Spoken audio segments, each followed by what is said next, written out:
Buenas tardes, mi nombre es Sandra Valentina Peña Rodríguez y voy a exponer sobre el subsistema jurídico de los derechos fundamentales. Primero hablamos de los rasgos de su identificación. Aquí hablamos de las características que debe tener un ordenamiento jurídico para que le hayan derechos fundamentales. Entonces, la primera característica es que haya un poder, un hecho fundante básico. Aquí se habla de que hay que asumir los valores políticos como los valores morales de los derechos fundamentales.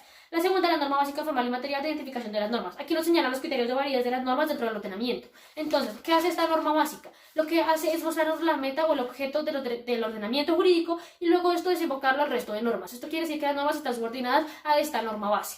Luego, cuando hablamos de subsistema, pues hablamos de un conjunto de normas que se rigen o se entrelazan por un criterio único. Entonces, hay subsistemas de los derechos fundamentales.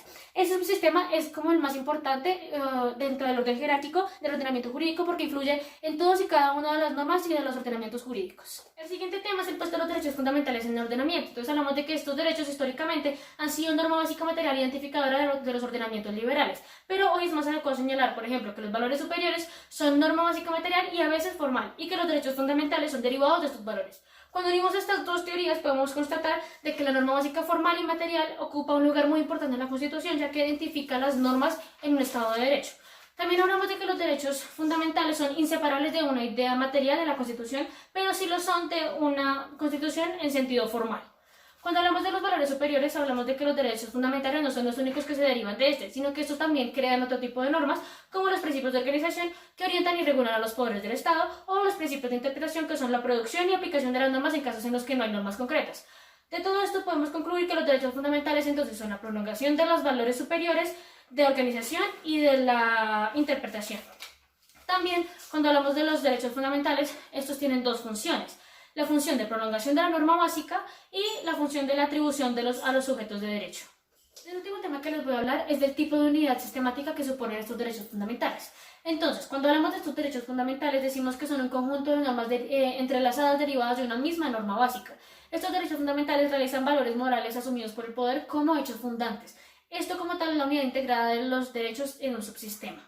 Cuando hablamos de derechos fundamentales, decimos que estos, por el hecho de tener el mismo origen que es el principio de la libertad, no pueden ser vistos de manera separada. La explicación más corta es que la libertad es indivisible. Un ejemplo de esto es que la libertad de expresión necesita de las garantías procesales del derecho de asociación y del derecho a la educación, y que estos se necesitan mutuamente. Cuando hablamos de subsistemas, hablamos de que hay subsistemas completos, que estos son los que dentro de sus normas incluyen aquellas que van en desarrollo con los derechos fundamentales, y el subsistema parcial, que estos regulan parte de los derechos que derivan de cada valor únicamente. Luego, cuando hablamos entonces de las jerarquías internas de los derechos fundamentales, decimos que existe una gran fundamentalidad en estas jerarquías. Casi siempre se llegan a conclusiones muy arbitrarias o subjetivas de esta jerarquía, pero lo que siempre parece prevalecer es que aquellos derechos más importantes son aquellos que afectan o protegen al individuo y a su dignidad, aquellos que más contribuyen a la construcción de su personalidad y aquellos que le llegan a más personas. Bueno, y continuando con el tema, ahora vamos a entrar en lo que llamamos los tipos de normas en el subsistema de derechos fundamentales. Acá encontramos 4 niveles que están conectados entre sí y que derivan consecuencialmente uno del otro. Primer tipo de norma que encontramos es el de producción de derechos. Entonces es una regla supuesta acerca de la identificación formal de este subsistema, que nos garantiza cuál es el órgano competente y cuál es el procedimiento adecuado para realizar este ejercicio. Tenemos, por ejemplo, en la legislación española que el poder constituyente es el órgano competente y que el proceso correcto para realizar esto es el mismo de la elaboración de la Constitución. Porque si nosotros creamos un derecho, estamos modificando directamente la Constitución. Como segundo, tenemos las normas que regulan el poder de acceso al derecho de ejercicio. Entonces acá tenemos que hay una norma de producción de derechos y hay una norma de ejercicio, pero para acceder a esa norma se debe tener una K en el centro que permita el acceso, que nos abre la puerta a esa. Entonces acá, por ejemplo, tenemos el derecho de asociación. Esta potestad intelectual nos permite, nos abre camino a saber más de la ley, o sea, nos abre derecho al ejercicio, a saber cuáles son comportamientos u obligaciones que se deben seguir de esta. El tercer punto son las normas sobre el ejercicio de derecho. Acá ya nos encontramos con los derechos en general, es decir, con 3 características. El tema de la permisividad, es decir, hay libertad, yo puedo guiar mi conducta de acuerdo a mi libertad siempre y cuando no sobrepase la de los demás. Segundo, yo puedo actuar en una colectividad porque tengo el derecho de hacerlo y de que las demás personas respeten esto. Y por último, el derecho subjetivo, que es ese que nos permite y nos garantiza que se nos cumplan nuestras prestaciones, y hablamos más que todo de las garantías procesales. Y por último tenemos los derechos garantizadores. Estos se dividen en 3. Entonces tenemos que, por ejemplo, son los que están genéricos, que son los que protegen la Constitución. Entre estos tenemos el recurso de inconstitucionalidad, y específicos, que son más legítimos, especiales, como la objeción de conciencia. También tenemos en este tema normas sancionadoras, que son penales. Estas empiezan a actuar cuando hay cualquier tipo de violación hacia una regla fundamental.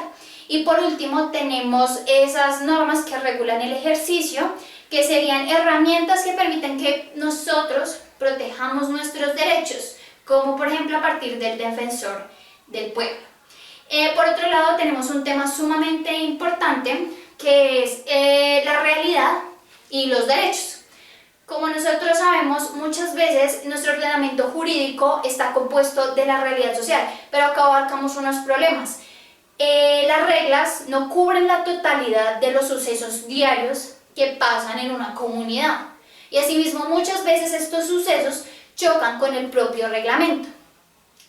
Pero mirándolo de otro lado, cuando se analiza, vemos que hay un proceso. Este proceso, ¿cómo sucede? Tenemos primero un comportamiento que se vuelve ya un valor moral, luego pasa a convertirse en una norma como política, y de aquí se deriva a un derecho. ¿Y esto qué pasa? Que son derechos que vienen de la actualidad, como por ahora, derecho ecológico, que está afectando la naturaleza, nuestra vida y la salud. El derecho, la parte de la sociedad, de los inmigrantes. Y por último, la parte de la economía, que está el capitalismo y el mercadeo. Entonces los derechos, el ordenamiento jurídico, lo que tiene que hacer es empezar a evitar esa escasez, a introducir nuevas normas y a propagar la universalidad de los derechos. Bueno, mi nombre es Lucía Becerra y hoy vamos a hablar sobre la apertura a la moralidad. Teniendo en cuenta que este es un tema relevante para los derechos fundamentales, ya que este se centra en una moralidad pública, como hoy en día lo es la modernidad, con el fin de crear condiciones sociales a través del derecho para facilitar el pleno desarrollo de la personalidad, con el libre ejercicio de cada individuo, con base en la ética privada. Para entrar en contexto con esta apertura, nos vamos a basar en 3 dimensiones. La primera son los rasgos identificadores de esa moralidad. En este sentido, cuando hablamos de moralidad, nos referimos al desarrollo moral del ser humano como tal. Principalmente, la moralidad busca razones para justificar el consentimiento de la filosofía de los derechos humanos, mientras que por otro lado, este busca modificar argumentos existentes del subsistema de derechos o en alguna de las normas que lo conforman. En ambos sentidos, la moralidad crítica pretendiendo ser un método más legal por medio de los derechos, reforzando alguna norma preexistente o modificando los objetivos de otra. Con relación a la producción normativa, como lo es la reforma constitucional o la inconstitucionalidad de las leyes, esta se basa en que si el paso de la moralidad legal supone o no una modificación de la norma básica material, y aún así esta afecta la circulación de esta producción normativa que se debe utilizar. La segunda dimensión son los cauces de la incorporación. En este veremos la relación que hay entre la moralidad crítica y el subsistema de los derechos, donde existe una conducta directa y 3 directas. El primer conducto directo nos va a ayudar a recopilar elementos éticos para la modificación y la construcción de un lenguaje jurídico y proporcionar medios para la acción de los otros 2 conductos. De esta primera conducta, siendo su labor la cultura jurídica interna del pensamiento jurídico, los científicos y la filosofía del derecho de la moral y la política, todo este conjunto que proporciona argumentos para justificar la incorporación de criterios morales que afectan el subsistema jurídico de los derechos. A estos canales directos también se les aplica la teoría de la argumentación, ya que este abarca un espacio importante en la aplicación en la interpretación del derecho. Pero esta argumentación no es la única opción que va a tener el juez, porque también el juez va a tener varias soluciones que abundan en el sistema normativo, así que analizaremos cómo el valor del juez al momento de la comunicación y al momento también de tomar como la decisión final. En este juez crítica que se basa en especificar el procedimiento que legitima esa comunicación para la vida del juez ordinario. Esos tres conductos en la moralidad crítica y en el subsistema de los derechos fundamentales son el momento del legislador, creador y modificador de normas generales, y también son el momento del juez aplicador de normas, y más aún cuando son casos difíciles. La tercera dimensión es el sentido a la moralidad. Esta tiene el fin de que los derechos serán limitados en su incorporación, ya que el Tribunal Constitucional no puede extraer argumentos éticos que sean contrarios a la moralidad legal, que es a la que se pretende agregar a este subsistema. Se preguntarán por qué. Porque el tribunal no es un poder constituyente, solo es un sistema intérprete de la Constitución. Para finalizar con estas tres dimensiones de la apertura a la moralidad, hay que tener en cuenta que en el derecho hay que respetar la debida moralidad procedimental, ya que esta también cuenta con tres causas. La primera es la protección a la elección, la segunda es la participación en la formación de la voluntad colectiva, y la tercera es la satisfacción de necesidades básicas para que la libertad de elección no esté condicionada, junto con la protección de la elección, esto con el fin de suponer una limitación de él. Les voy a hablar de la apertura a otros sistemas jurídicos. Primero tenemos que empezar entendiendo qué es un sistema jurídico. Un sistema jurídico es un conjunto de normas jurídicas vigentes en un país sobre qué es derecho, su función en la sociedad y la manera en que se crea o debería crearse, enseñarse, estudiarse, entre otros.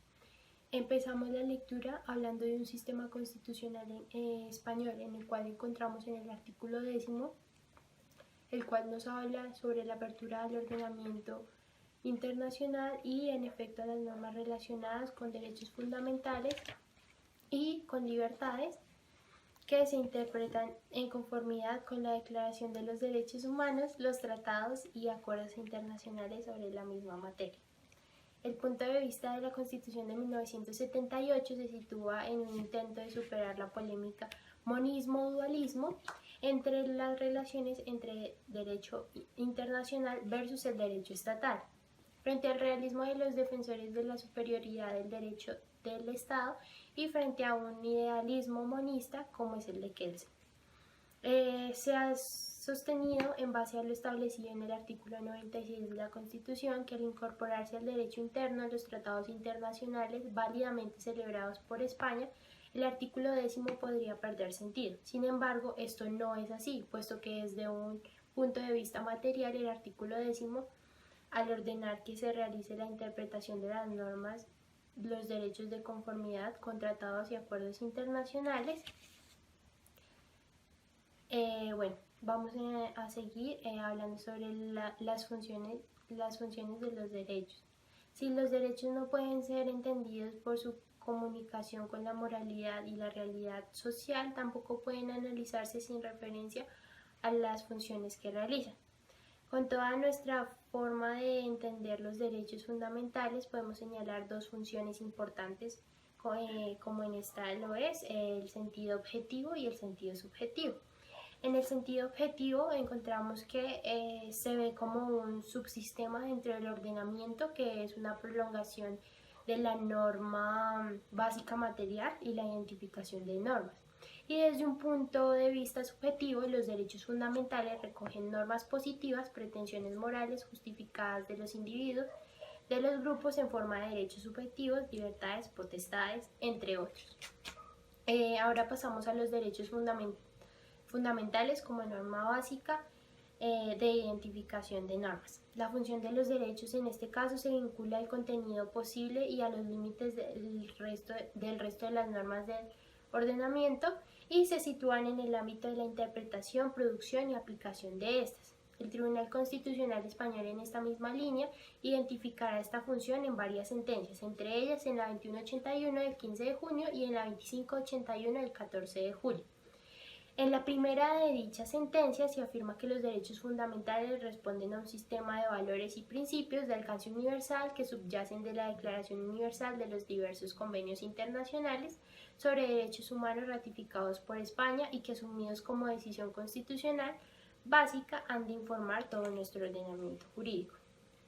En la segunda sentencia se refiere desde esta función a los derechos como elemento fundamental de un ordenamiento objetivo, en este caso al del Estado social y democrático de derecho.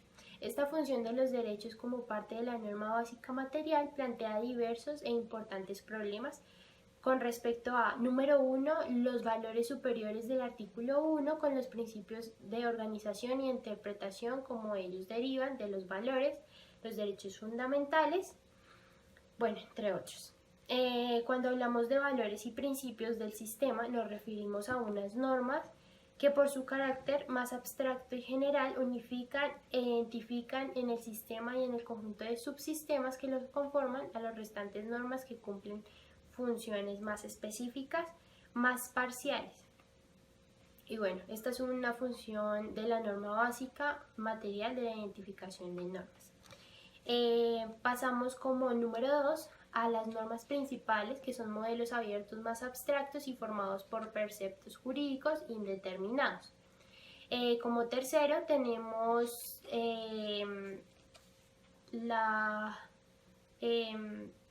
una segunda forma que corresponde a todos los operadores, pero habitualmente que realizan los jueces ordinarios y constitucionales que se produce ante la zona de penumbra o ante una laguna.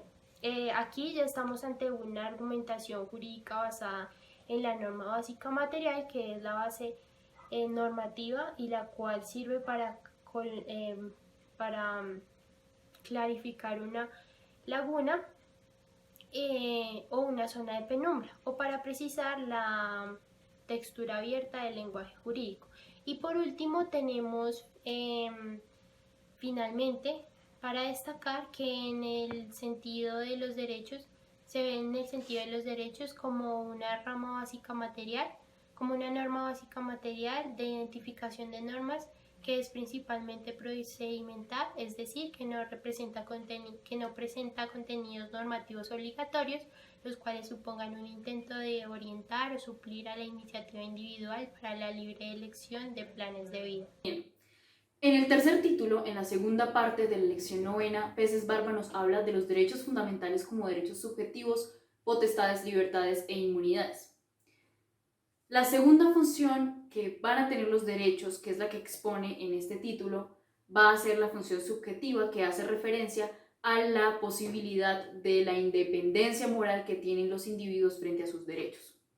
Más adelante, en la lección 13ª, que trata de los derechos fundamentales en las relaciones humanas, nos plantea un problema que, si bien existe la percepción de que los derechos regulan las relaciones entre los individuos y de estos mismos entre el Estado, pues también, o más bien exclusivamente, van a ser límites al poder público. Pero si solamente van a ser límites al poder público, entonces se entendería que solamente van a competir al derecho público, y la pregunta que plantea Peces Barba es: ¿cuál va a ser la extensión de la validez de los derechos en los individuos, en el derecho privado? Para esto entonces hace una diferenciación entre la validez y la eficacia.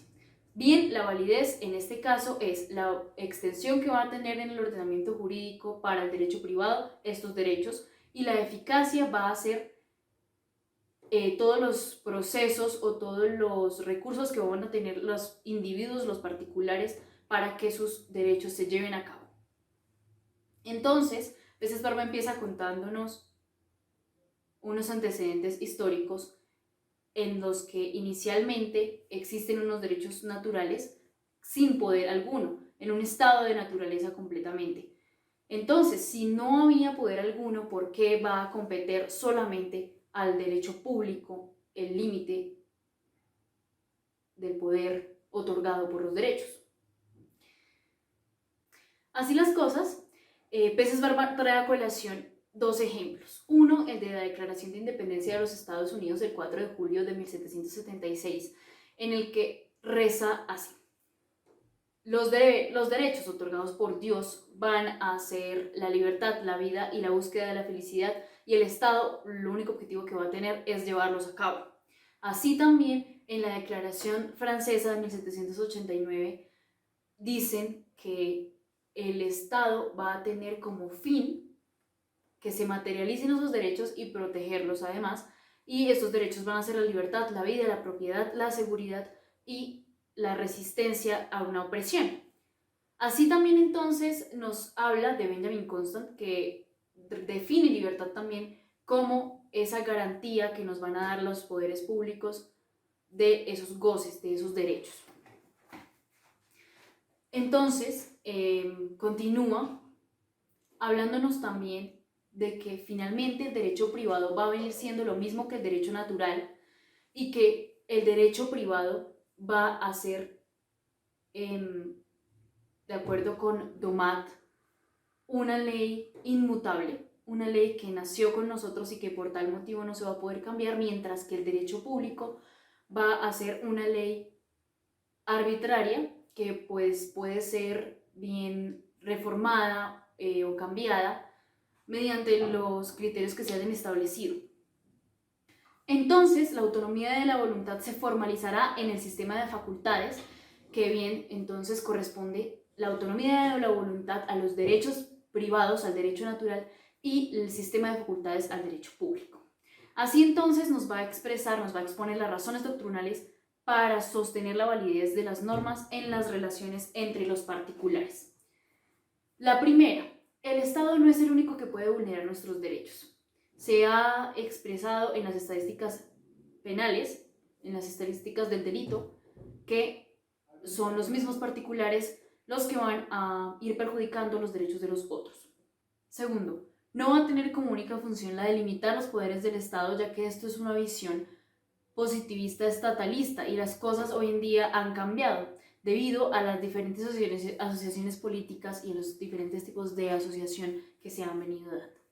Tercero, el derecho privado ya no solamente está recopilado en algunos códigos, sino que han generado leyes especiales debido a las situaciones que no se habían previsto dentro de los ordenamientos jurídicos, y en este punto el derecho público y el derecho privado ya no existiría alguna diferencia entre estos, porque finalmente estas situaciones competen a ambos tipos de derecho, clases de derecho.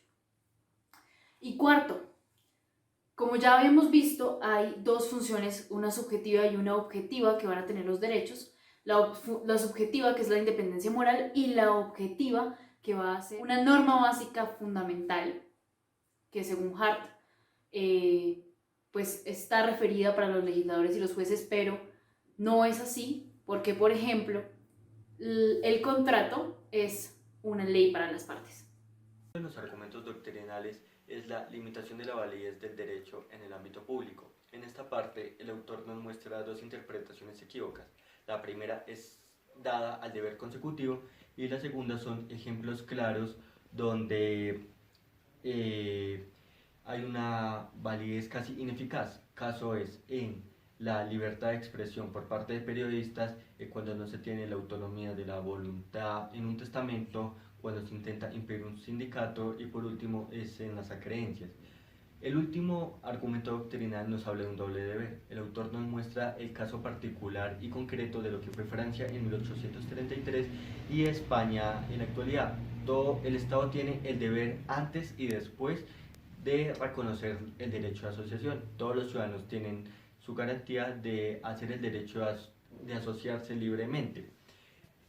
Antes de que el Estado lo reconozca, y una vez se conforman las asociaciones y el Estado los ingresa, pues el Estado tiene que seguir garantizando esa libertad justa para que todos nos asociemos. Siguiendo la lectura, ahora el autor nos habla de lo que tiene que ver con la validez de los derechos fundamentales en las relaciones entre ciudadanos en el marco normativo español. Bueno, nos habla en el artículo 1.1 de que todos los ciudadanos estamos bajo el imperio de la normatividad constitucional y todos, no importa si son de carácter privado o público, todos tenemos que estar bajo estos valores que se están expresos en el numeral 1.1. En el numeral 9.1 de la Constitución nos habla de que todos estamos bajo el imperio de aquella Constitución y rige para igual manera a todos, caso diferente al que nace en Alemania. En Alemania los valores no están prescritos en la Constitución, sino que existen unos derechos y bajo un sistema jurisprudencial se reconocen los valores. En España es al contrario, los valores derivan los derechos. Acá el autor empieza a hablarnos de lo que es la limitación entre el derecho privado y el derecho público, porque en España no hay una distinción tan tajante entre estas dos normas. Acá el problema no es de eficacia ni de validez, sino más de limitación, hasta qué punto el derecho privado puede llegar a tocar temas constitucionales que le competen al derecho público y hasta qué punto el derecho público puede llegar a tocar temas del derecho privado. Caso es cuando alguien quiere militar en un partido político, pero pues su libertad de expresión se lo impide porque estos tienen una ideología. En el mismo caso puede pasar con las iglesias para ingresar o cuando alguien entra a instituciones que pidan perfiles que vayan un poco en contra de lo que se diría que es la libertad de expresión. En la segunda parte de la lección 13ª, el autor nos quiere hablar de lo que son las garantías constitucionales, las garantías judiciales para reclamar los derechos. Bueno, cuando se habla de las convenciones de ciudadanos, todos tenemos unas garantías para poder ir a tribunales y que nos reconozcan derechos constitucionales fundamentales. En este caso nos muestra 3 situaciones en las que pueden acudir los ciudadanos. El primero es que no siempre se tiene que ir a un tribunal constitucional, sino que, dada la situación concreta, se puede resolver por otros medios. El segundo es más acorde a la Constitución y nos quiere decir que en el artículo 53 de la Constitución todos tenemos el derecho de poder acceder por vías de tutela a que se nos reconozca un derecho fundamental y el Estado no lo tiene que impedir, así esto se vaya a términos más de derecho privado. Y por último está la teoría que expresa el profesor Cuadras Alsea. Él fue el primero en dar una postura donde por una interpretación orgánica de los tribunales constitucionales se pudiera resolver situaciones específicas donde se viola un derecho.